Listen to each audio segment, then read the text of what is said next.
Islam, Shalom, Hola, Aloha, Bonjour, Osio, Assalamu Alaikum. This your brother Zach Bay, Indigenous American Moor, coming to you live in full effect.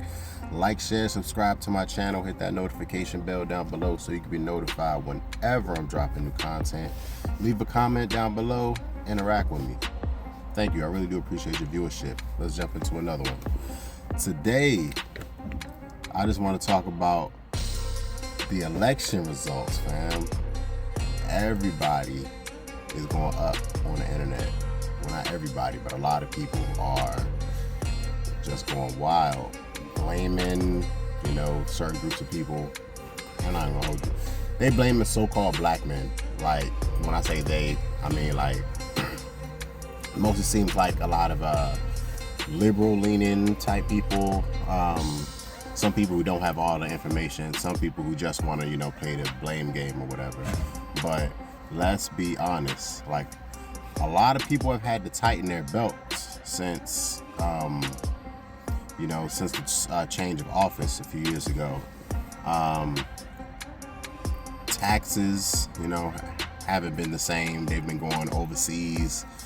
Our tax dollars haven't been spent correctly past few years. Like the average everyday American is just struggling, so it's like the economy was in shambles. The job market horrible, a lot of ghost jobs, a lot of people, the freaking unemployment numbers were being skewed. Like the numbers were just bad, we're just like down. So hopefully, we averted a crisis. A lot of people were saying that stuff was going to happen if Donald Trump didn't win the election, but hey, he won. A lot of that anti-man kind of stuff that was going on, the blame game, blaming so-called black men, the Moorish American men, indigenous men here in the country, like why Kamala didn't win. Come on, man. It's like, for one, we're not even the largest voting bloc.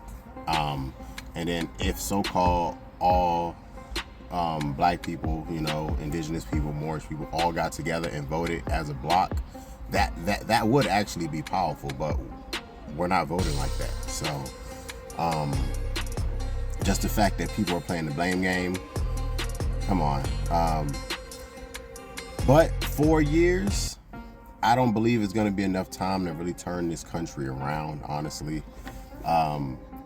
It's definitely a step in the right direction, like a step back from the edge. We're going to have to see how the economy does. We're going to see, it's really like a wait and see. This isn't something that's going to be turned around overnight, It's not just going to be a switch flip and then everything is going to, just go back to being great. There still has to be work to be done. Like we really have to try to turn this country around. I was leaning heavily toward RFK Jr., honestly, for the good works he's done, humanitarian works, environmentalism, conservationists, all that work, healthcare.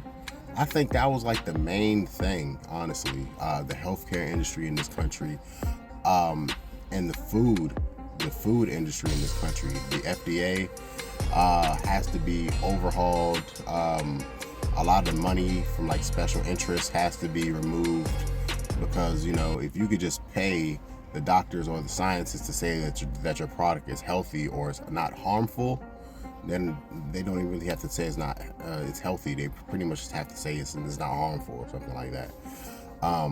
Just because they're getting dollars in their pockets and it's at the detriment to the public, I think that's a real big negative, especially when other countries, other civilized nations around the world have way better ingredients in their food than we do. And a lot of the ingredients that we get in our food, the artificial colors, dyes, preservatives, that stuff is banned in a lot of countries. The additives.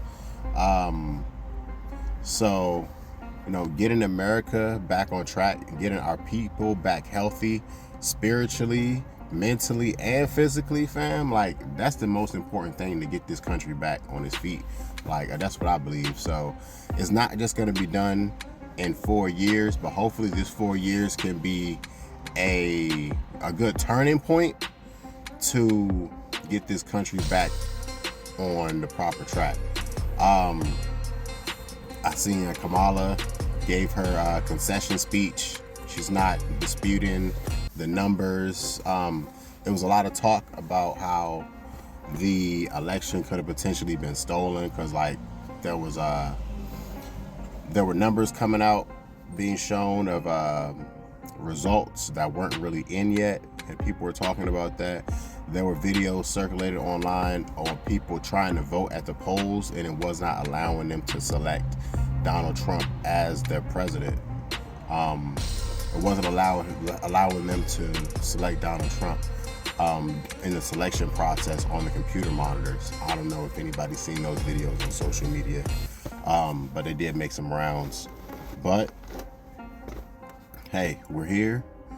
I don't want to make this video too long. I really just wanted to tap in and see exactly where everybody is, exactly how you feel about this. Leave a comment down below. Let me know how you feel, what you think about this, and what direction could we potentially go to point the needle or tip the scales back into the favor of like the everyday person, because business should be booming now.